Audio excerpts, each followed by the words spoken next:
And that wanting is always generated, and I mean every single time generated or sourced by, I want that thing because I think when I get that thing, I'm going to feel better. That's the source of all that underlying kind of conceptual work for wanting something. So you're asking for things in the form of what you desire because you're going to feel good when you get it. And then you're also asking for things just quite naturally and almost unconsciously on a daily basis as life is coming towards you. As life comes towards you, you will begin to notice that life has a bunch of things that you like and things that you don't like, and things that you like and things that you don't like, and things that you like and things that you don't like. And so what happens is, as you begin to see things that you don't like, it allows you to begin to ask for things that you do like. And there's a natural expression of that. I'll give you a perfect example. If I'm being angry or being upset about something, I ask for myself to be friendlier and nicer. If I see somebody that's not being friendly or nice, I ask for them to be friendly and nicer. It's a really, really simple understanding of asking, but there's so much asking going on automatically all day, every day. So you ask, and once you ask, the universe or this bigger, larger part or this, whatever you want to call this, let's call it your source knowledge or your inner being. Some people call it God. Some people call it Allah, Christ consciousness, Ram. It doesn't matter what you call this thing. What we're talking about is there's this bigger part of ourselves, which is tuned into everything that's going on in the entire universe. It's this source energy, if you will, that has access to creating universes. In fact, it is responsible for the creation and the foundation and management ongoingly of this universe we find ourselves in.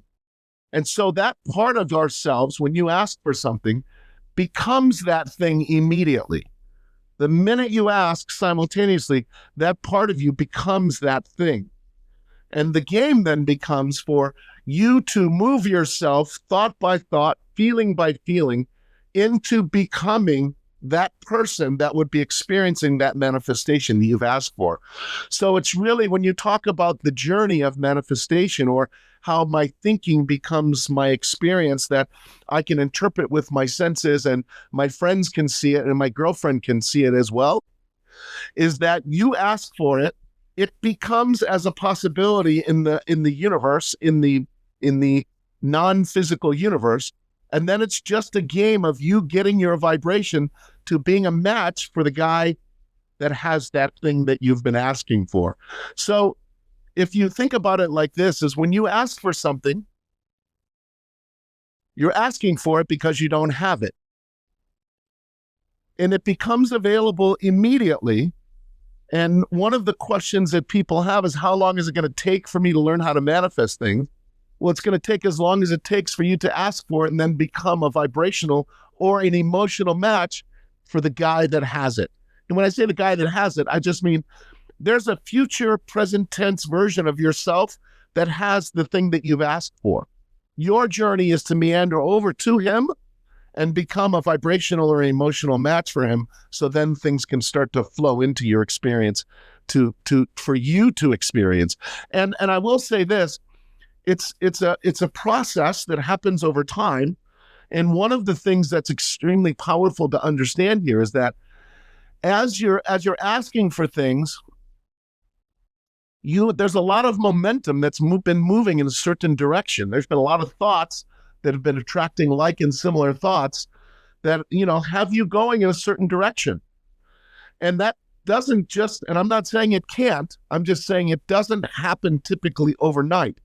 It's a slow, initially it's a slow kind of awareness and consciousness, and then it kind of shifting and turning, almost if you had a luxury yacht, a giant power yacht that was flying through the ocean in a certain direction. If you wanted to turn around and go the other direction, it doesn't just stop on a dime and turn around.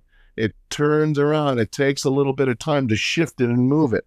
And one of the things that's really powerful about this understanding of kind of turning and moving and changing and shifting the momentum is, once you become aware of this, and once you now get this momentum moving in the direction that you want, you begin to see little clues or little hints or little insights into what you're wanting is now on its way, and you can begin to feel that.